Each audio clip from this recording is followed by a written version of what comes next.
चलिए शुरू करते हैं। कल हम लोगों ने जो है बेसिक फॉर्मूले देख लिए थे अलजेब्रा के, तो उसमें एक फॉर्मूला भी रह गया था, इस बारे में मुझे बात करनी है। तो वो था आपका जो एक डिराइव्ड फॉर्मूला रहेगा अपने लिए, ए प्लस बी का होल ए बी ठीक रहेगा ए माइनस बी। मैंने लिखवा दिया था, तो यूज है तो मुझे लिखवाना पड़ेगा माइनस टू ए। अब अगर मुझे इसमें इसको ऐड करना है, तो ऐड करने से क्या है कि तो फॉर्मेट मेरा बिल्कुल वैसे ही लिखेगा, बस प्लस बीच में प्लस रहेगा और फॉर्मेट मुझे नोट डाउन करना रहेगा। लेकिन यहाँ का जो है आप तो देखेंगे कि जो टू ए बी वाली टर्म है, ठीक है, टू ए बी वाली टर्म प्लस करने पर जो है कट हो जाएगी। तो यहाँ पर आपके पास एक तो आ जाएगा टू ए स्क्वायर और प्लस में आ जाएगा टू बी स्क्वायर, और इधर आपका रहने वाला ए बी का होल स्क्वायर और प्लस ए माइनस बी का होल स्क्वायर। तो ये तो और थोड़ा सा सिंप्लीफाई करना चाहेंगे तो two in bracket A square plus B square. पूरा फाइनल फॉर्मूला जो है वो रहेगा A plus B plus A minus B square equal to two bracket A square plus B square. इसका डायरेक्ट फॉर्मूला है। तो ये तो हमारा फॉर्मूला आया है ऐड करने से, दोनों फार्मूला को ऐड करने से आया। अब जो हम नेक्स्ट अपना लेना चाह रहे हैं, तो वो जो है हम देखेंगे कि वो आएगा आपका माइनस का। जैसे लिख लेते हैं एक बार, A B square equal to A square plus B square two A B, और माइनस वाला रहने वाला है A minus B whole square रहेगा आपका A square plus B square, sorry A minus का फॉर्मूला लिखा है, तो ये हो जाएगा माइनस टू ए बी। और अब मैं करने वाला हूँ इसे, रूल पता ही है सब लोगों को, साइन चेंज करने पड़ते हैं। तो इसका साइन प्लस था, ये माइनस हो गया, ये माइनस हो गया, ये प्लस था, तो और ये हो गया आपका। ऐसा करने पर क्या है कि इस टू ए बी का साइन प्लस है और इस टू ए बी के लिए भी जो साइन हम लोगों ने दिया है प्लस हो गया। मतलब अब जब हम ऐड कर रहे होंगे, ठीक है, तो क्या होगा एक तरीके से, अब तो ऐड ही करना मतलब साइन के अकॉर्डिंग चलना है। तो ये जो आपका ए प्लस का है और ये माइनस का, तो एक तो ये कट हो जाएगा आगे वाला सेक्शन, दूसरा बी प्लस का और यहाँ बी माइनस का है, बी स्क्वायर जो है माइनस का है, तो आपके पास केवल इतना बचेगा फोर ए बी। क्यों ऐड क्यों हो गया? क्योंकि यहाँ पे आपका जो है वो प्लस का टू ए बी और ये भी अब प्लस कर चुका है, ये हम लोगों ने साइन रिवर्स कर दिया। ये आपका फाइनल फॉर्मूला रहेगा ए square minus A minus B. अगर मैं इसको भी ठीक है, तो ये हो जाएगा आपका A plus whole square minus A minus B square equal to four A B. और इसी को जो है कुछ लोग क्या करते हैं, उस ये जो आपका A plus B whole square जो है इस तरह रख के, और ये जो आपका माइनस ए माइनस बी का होल स्क्वायर जो है उसको राइट हैंड साइड में ले जाते हैं, तो ये हो जाता है आपका पॉजिटिव। तो इस चीज़ के अकॉर्डिंग भी आप एक इसको और ड्राइव कर सकते हैं, तो एक स्टेप और ज़्यादा लिख सकते हैं, ठीक है। तो जैसे कि ये हो जाएगा आपका प्लस, कहने का मतलब ये है अगर आपको ए प्लस बी का होल स्क्वायर निकालना है, तो आपको ए माइनस बी के होल स्क्वायर में आपको फोर ए बी ऐड करना रहेगा। और अगर आपको ए माइनस बी का होल स्क्वायर निकालना है, तो ऐसे समझिए कि ये चीज़ मैंने यहीं रहने दी, और ये मेरा जो फोर ए बी है ये मेरा लेफ्ट साइड में आ जाएगा, तो ये हो जाएगा ए प्लस बी, ए प्लस बी का स्क्वायर माइनस में आ जाएगा आपका फोर ए बी। याद करने का सबसे अच्छा तरीका ये रहेगा कि यहाँ अगर आपको माइनस दिख रहा है, ठीक है, तो इसलिए यहाँ भी माइनस है, और जस्ट इसके अपोजिट वाला फॉर्मूला इधर आना है। और यहाँ अगर आप प्लस निकालना चाहें तो माइनस का फॉर्मूला, और यहाँ आपका तो जो साइन यहाँ रहेगा वही साइन यहाँ रहेगा। तो ये तो हो गया आपका कल वाला जो थोड़ा सा बचा हुआ था सेक्शन। अब हम देखते हैं जरा, देखता हूँ।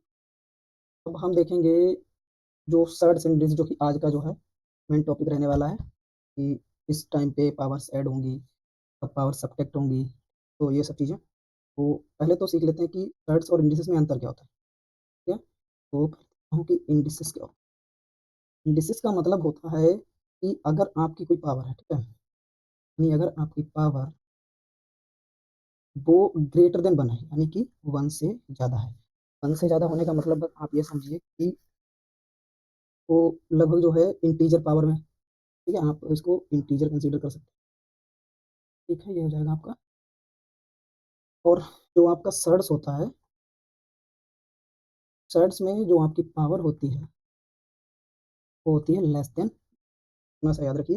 जैसे अगर मैं एग्जांपल देने की कोशिश करूँ तो आपके लिए जो है एग्जांपल दे देता हूँ, लेट्स से कि 6 की पावर टू द पावर 7/3 है, ठीक है? तो यहाँ पर जो आपका 1/3 है, ठीक है? ये है आपका थर्ड्स, ये जो आपका यहाँ पर 1/3 है, ये हो गया थर्ड्स हो गया। तो यहाँ ये जो 1/3 है वो 1 से कम है।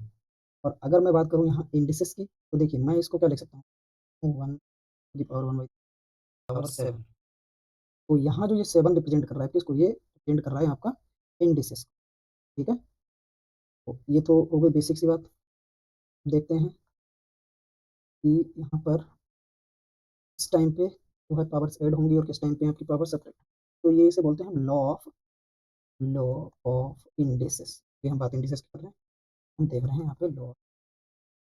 तो पहला क्या है आपका, अगर आपका बेस जो है वो सेम है, जैसे कि x टू द पावर अगर मैं a ले लूँ और x टू द पावर अगर मैं v ले लूँ, तो फाइनल आउटपुट क्या रहेगा? तो देखिए यहाँ भी x है और यहाँ भी x है। तो यहाँ पर क्या होता है कि आपका जो बेस सेम होने पर पावर्स जो है वो ऐड हो जाती है। तो मैं एग्जांपल भी लूँगा, फिलहाल तो अभी इसको फॉर्मूले के फॉर्मेट में नोट कर लेते हैं। यानी पावर यहाँ पे है a प्लस b, यानी इसकी पावर जो फाइनल पावर आएगी वो आपकी कुछ कहने वाली है। अब देखिए मेरे पास है 3 to the power 2 and 5 to the power 2। तो क्या इसको फॉर्मेट में लिख पाएंगे? नहीं, ठीक है? तो यहाँ मुझे क्या चाहिए पड़ेगा? मुझे 3 चाहिए।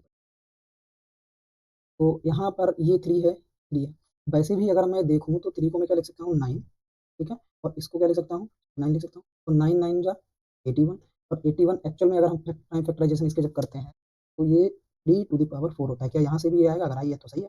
तो यहाँ से अगर आपका 2 और 2 ऐड होके 3 टू द पावर 4 बना रहा है, तो यानी यही रूल है यहाँ पे। देखते हैं कि ये तो हो गया मल्टीप्लाई में। तो इस रूल को हम लोग ऐसे याद रखते हैं, अगर मल्टीप्लाई में बेस सेम है, ठीक है? तो जो पावर्स होती हैं वो हो जाती है ऐड। और अगर बात करें डिवाइड में, तो बस सेम बेस होना बहुत ज़रूरी है। यानी सेम बेस होगा तभी पावर्स की कैलकुलेशन होगी, जो ऐड सब्ट्रैक्ट वाली है। यानी लेट्स से कि यहाँ मेरे पास x, ठीक है? यहाँ मेरे पास नीचे लेना पड़ेगा सेम बेस,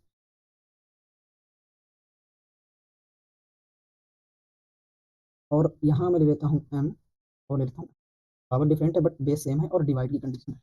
देखिए x टू दी पावर इस केस में क्या रहेगा, अपर पावर से मेरी लोअर पावर होती है उसको माइनस कर देते हैं। ऐसा होता क्यों है ये भी समझ लीजिए कि x to the power m है, ठीक है? मल्टीप्लाई कैसे लगा सकते हैं, इसको मैं क्या लिख सकता हूँ 1 upon x to the power m। अब मुझे ये भी पता है कि अगर मैं इसमें लिखूँ कि a to the power n है, ठीक है? में यानी 1 upon a to the power n है, तो मैं इसको क्या लिखूँगा, ये जो पावर है वो माइनस में हो जाएगी। तो यानी ये जो पावर है x to the power n, ये जो वैल्यू ऊपर जब मैं इसको लाना चाहूँगा, ठीक है, न्यूमरेटर की साइड में लाना चाहूँगा डिनोमिनेटर से, तो सिर्फ और सिर्फ इसकी पावर्स चेंज होंगी, ठीक है? पावर्स जो है वो नेगेटिव साइन ले लेगी, अगर पॉजिटिव है तो नेगेटिव और नेगेटिव है तो पॉजिटिव ले लेगी। तो यहाँ हो जाएगा आपका x to the power n, जो कि वहाँ पहले से ही था, और ये जो पूरी वैल्यू है, ठीक है, 1 upon x to the power n, ये हो जाएगा आपका x to the power minus n। तो अब वही रूल लग गया फिर से मल्टीप्लाई वाला। तो डिवाइड में बस हम याद रखते हैं, रूल तो एक्चुअल में यही वाला है वैसे। तो x to the power m minus, यानी मैंने ऐड किया, लेकिन दिक्कत ये थी कि मैं अगर समझाना चाहूँ तो मैं पावर्स को ऐड कर रहा हूँ बट यहाँ पर इसके साथ माइनस लगा हुआ है, तो ये होना तो यही है, ठीक है? तो ये हो गए हमारे, एक तो रूल नंबर 1 ये हो गया आपका, ये हो गया मल्टीप्लाई के लिए, और दूसरा हो गया डिवाइड के लिए।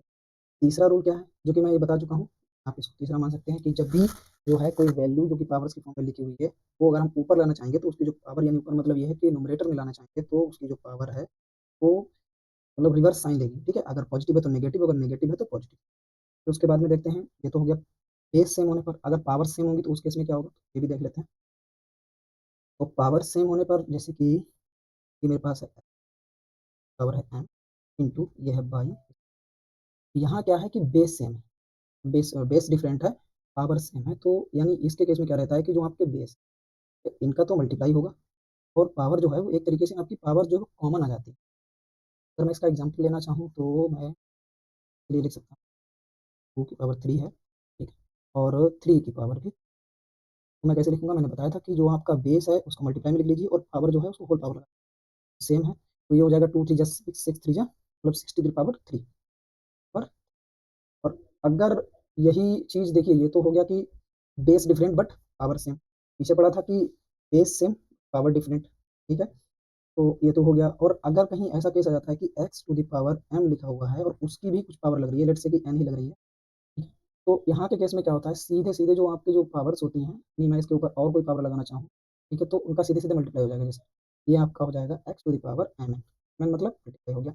अगर मैं और लेना चाहूँ, देखिए x to the power m है, पावर फिर n है, उसकी भी पावर अगर मैं इसमें t लगा देता हूँ, तो ये जो आपका हो जाएगा वो हो जाएगा x to the power m, ठीक है, n और t यानी मल्टीप्लाई। ये बेस हो गया और ये हो गई आपकी पावर। तो एक तो ये हो गया, यानी आप फोर्थ मान सकते हैं इसे, और ये आपका हो गया। नेक्स्ट क्या हो जाएगा कि अगर जैसे कि मैं एक कंडीशन बना देता हूँ, यहाँ तो मल्टीप्लाई वाला केस सीख लिया कि यहाँ पर जो है दोनों बेस मल्टीप्लाई के केस में। अब हम सीख रहे हैं कि अगर आपका जो है केस भी डिफरेंट है और डिवाइड वाली कंडीशन। तो जैसे कि मैं अगर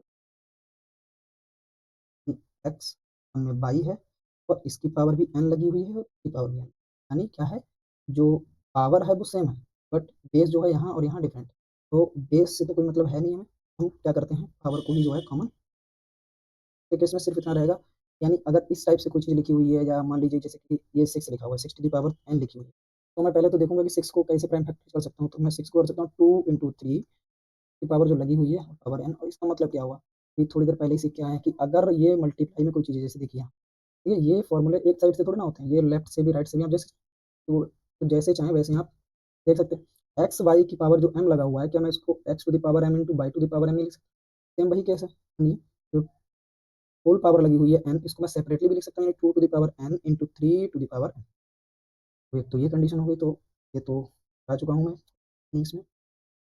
नेक्स्ट अगर मैं देखना चाहूँगा कि जो रूट्स लगे होते हैं या क्यू रूट्स लगे होते हैं उस पर पावर्स कैसे चेंज होती हैं। जैसे कि मैं अगर बोलूँ ये है मेरे A to the one upon N, या पहले से मैं इंटीजर पावर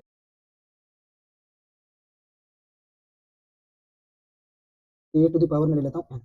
और अगर मुझे उस तरफ, लेट से कि इस तरफ मेरा एक्स लिखा, और मुझे यहाँ से जो है ओनली ए की वैल्यू चाहिए, एन नहीं चाहिए, तो मैं क्या करूँगा, यहाँ से जो ए है वो इधर ही रहने दूंगा, और जो इस तरफ एक्स है पर क्या है आपकी जो पावर है, ठीक है, वो आपकी वन अपॉन के फॉर्म में जाएगी।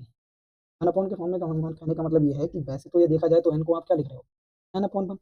यही चीज़ जब आप उस तरफ भेजते हो तो यही आपकी देखिए वन।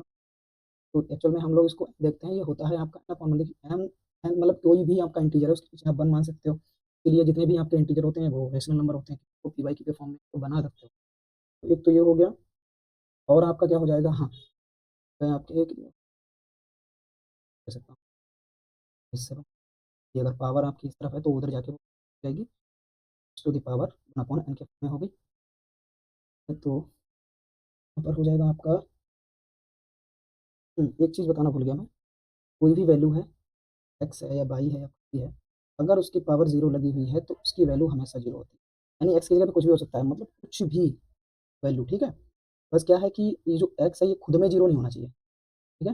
नहीं आपका जो एक्स में जीरो ना हो तो ये जो है जीरो ही होगा। लेट्स से कि अगर मैं एग्जांपल लेना चाहूँ तो 5 टू द पावर में जीरो लगा दूँ, इसका मतलब यही है कि ये वैल्यू वन है। 7 टू द पावर जीरो लगा दूँ, इसका मतलब यही है कि ये, फिर उसके बाद में आता है कि अगर किसी की power one, x to the power अगर वन लिखा हुआ है, ये क्या हो जाएगा आपका, देखिए पावर वन हर एक की होती है। जैसे अगर मैं 5 लिख दूँ, इसका मतलब यही है कि इसकी पावर।